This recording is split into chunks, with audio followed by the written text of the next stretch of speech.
So you've probably heard of this term, leases, by now, but it's important to understand what this term means and everything that it entails. Typically, there are 3 types of leases. You have standard, individual, and subletting. We are going to hit the streets of A&M campus and test the know-how of A&M students on these 3 types of leases.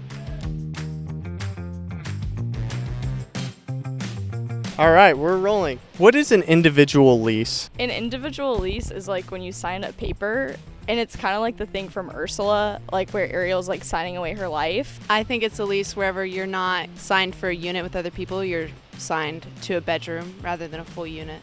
In an individual lease, who is responsible for paying the rent? You're the only person on the lease, so you're the only person responsible. Exactly. Gotta find my notes. Probably better if I was prepared for these things.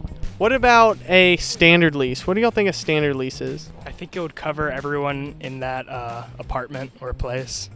Oh, you're a freshman? So this is for your kind, then. In a standard lease, it's where all tenants are jointly and severely liable for the rent payment. In a standard lease, if the roommate doesn't pay, then everyone goes down. Everyone is held liable for the rent payment no matter what. Individual leases are a bit more expensive, but it gives you that insurance of if one of your guys leaves, you don't have to pay for them. So. Did you know you answered like 2 of my quiz questions? That's right. All right, you know what subletting is? What? Subletting? Subletting?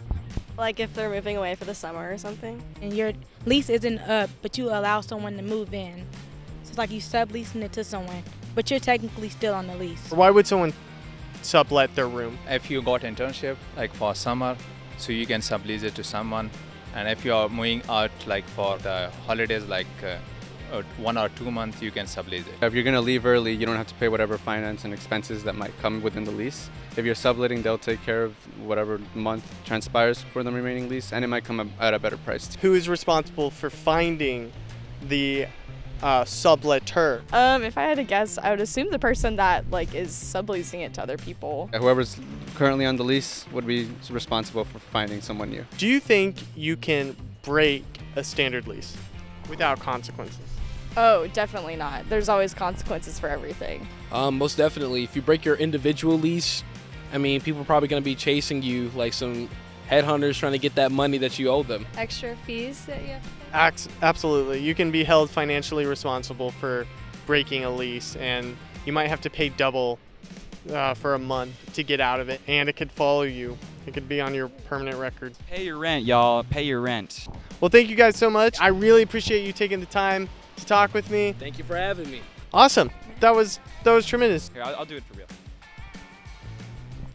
Gig 'em, Aggs. Gotcha.